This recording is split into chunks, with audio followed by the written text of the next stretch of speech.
Hey there YouTube, late night TCKyewbs back again for day 19 of the Puzzle Advent Calendar. If you haven't seen or haven't caught up yet, the Puzzle Advent Calendar is a really cool collaboration between a bunch of YouTube puzzle people, I don't know exactly how else to summarize than that, and a bunch of really good puzzle creators, very cool puzzle creators in this very ambitious collaboration. Bring you 24 solid days of puzzle videos, showcases, reviews, that type of thing. And this is day 19. So if you're just tuning in now, you're definitely a little bit behind, but you're welcome to go and catch up on it. Without further ado, let's get into today's puzzle.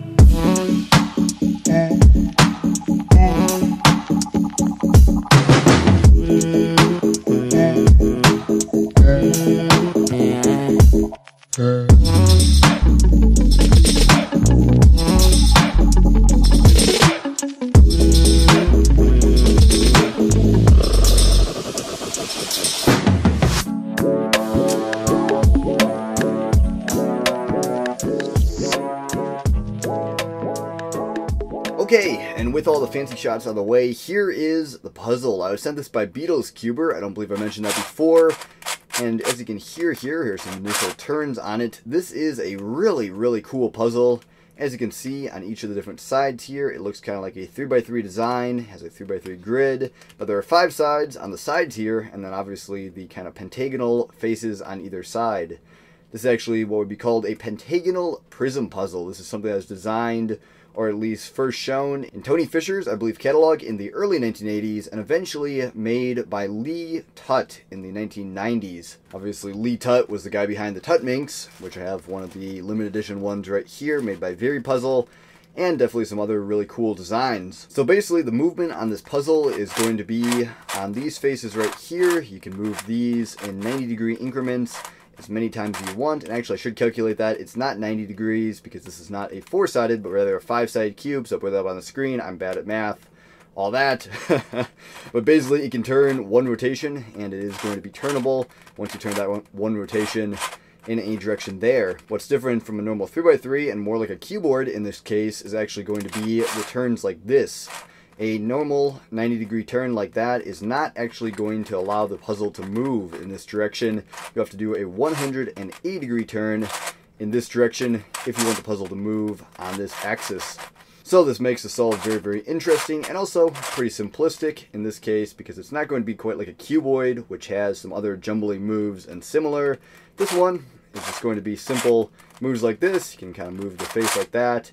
And similar. I'll be doing something kind of reminiscent of like a Can Chris solve video on this cube actually later in the video, so stay tuned for that. But I guess I can just show you the build quality on this puzzle. As you can see, this is 3D printed, and very well at that. It is a pretty lightweight puzzle, and also I guess I can compare the size to a normal 3x3 here. As you can see, that's that black-sided Diane Zanchi from the other video I had there, and this is very proportional to the 57mm of that puzzle. Each of these sides right here is 57 by 57mm. And then the center piece here, or the center size, is just a little bit over that. And back to the build quality here, this thing turns very well. Like, wow, that is super great turning on a 3D printed puzzle, and has a very standard 3D printed sound. Get a quick mic sample of that.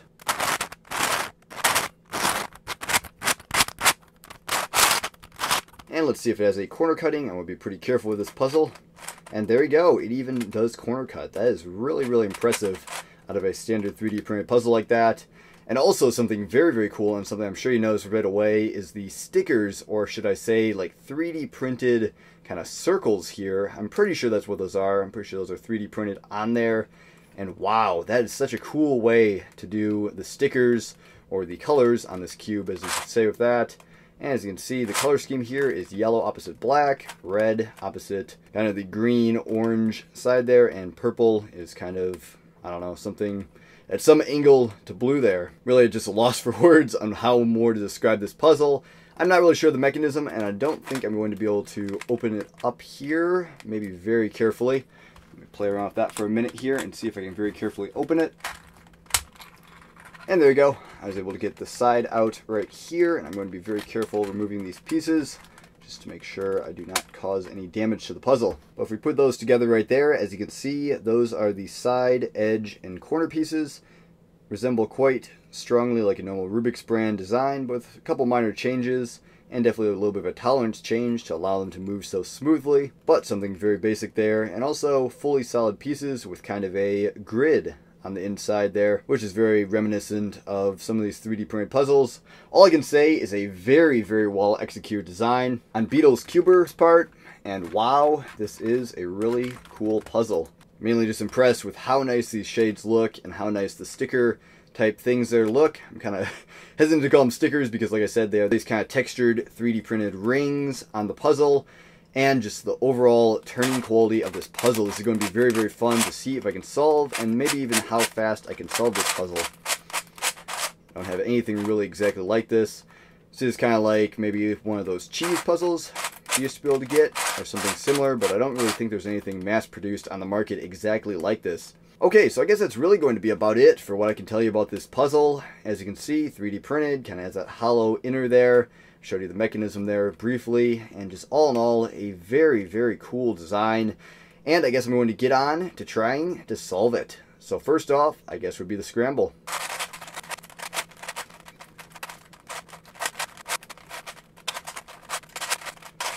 Okay, and there is a full scramble on this thing. Like I said, I'm going to do kind of a can Chris solve type video on this. I guess maybe can Cass solve, I don't know. Don't want to rip off on it too much, but I do want to try and intuitively learn how to solve this on camera.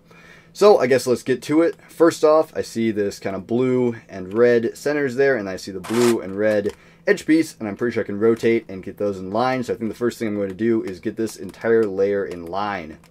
So let's do that, and I'll get back to you after I do. It should be pretty simple, as you can see right here.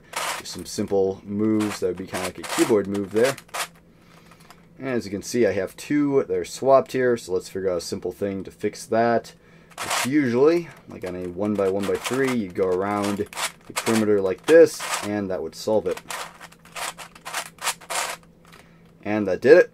So let's go on to the outsides here. I'm not sure exactly what I'd try to solve next, but I'd say probably get all these in the correct spot and on the correct side, so let's do that.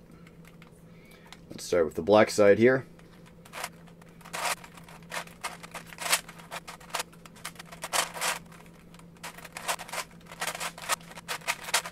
Okay, so as you can see, I have all the edges placed on the black side there, and I guess I'm going to go for these corners next. Should be pretty simple, very similar to like a cuboid type thing in execution. Basically put it with the black side on top and do a move like this right here. And there you go. As you can see, that did flip the perimeter, so I'll have to watch that. You might get something like a cuboid parody on here, so I'll have to be careful doing that. But next up here, we do this one right here.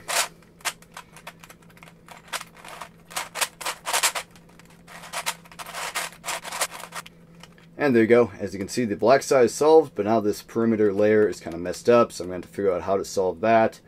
Like I said, could be some sort of parody type thing, but I believe you basically would just go like this and just try to solve it. And if it's unsolvable, that's going to be, like I said, that parody type algorithm that's going to be necessary there.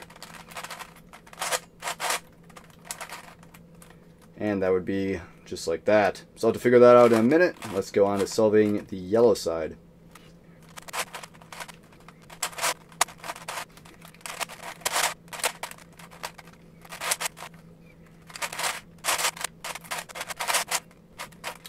Okay, so as you can see there, which is a little bit trial and error, I was able to get all of the actual corners solved there. So next is going to be solving the edges. Should be interesting. So if I'm using a variant of cuboid, like 3x3x2 algorithms, and just trying to get these done, so I can try this pair right here maybe.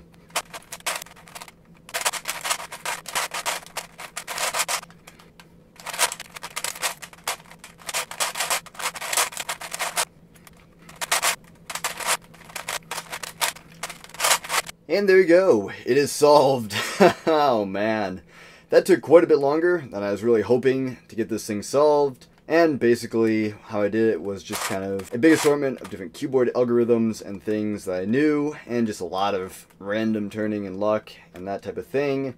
I'll definitely be trying to solve this again in the future, and I might try to make some algorithms and other things to make it a lot easier to solve. As of right now, I definitely don't have it quite down, but it is a very cool puzzle, and it'll be something really interesting to learn. I definitely admit I am nowhere near like the, what you call like a puzzle master or something. I can come up with my own solutions for a couple different simple things, but I'm definitely not anywhere near the level of somebody who can just pick this thing up, come up with algorithms, and learn how to solve it that quickly. That being said, this here is a really cool puzzle for all the before mentioned reasons. I mean, after that solve, this thing is turning even better than it did before. Just super amazing for a 3D printed puzzle like this one here. And also, I guess I can give you one more, a little bit more in-depth view of the mechanism. It has loosened up a little bit with the turning. And I can now actually get access to more of the mechanism here. If I zoom in right there, you can see the internal mechanism of the top part of the puzzle. It is also kind of in that Rubik's type mechanism, reminds me of that. But it's very, very well done. And I like that scratchy feel that the 3D printed plastic gives. If we go up to the main core design here, you can see, I'm pretty sure that centerpiece there. Now that's also 3D printed. This is a very nearly fully 3D printed puzzle. Very, very impressive. And I haven't checked yet, but I'm pretty sure these center caps can come off in some capacity. They may be glued down, and actually, you know what? Wow, that is super, super cool. I've seen these in videos before, but I've only heard of them. Haven't had one myself yet. This is one of those kind of dovetail design center caps I've heard of. That is really, really cool right there. Slides right into place, and I actually bet the main center cap here is very similar as well. As you can see, that does seem to be the case. Let's see if I can carefully remove this other piece here and get access to that dovetail main center cap. Move this one here too, just to make it a little bit easier. But as you can see, that can slide right out there. Wow, so just a really, really cool piece of design from Beatles Cuber here. And look at that. That is super, super neat.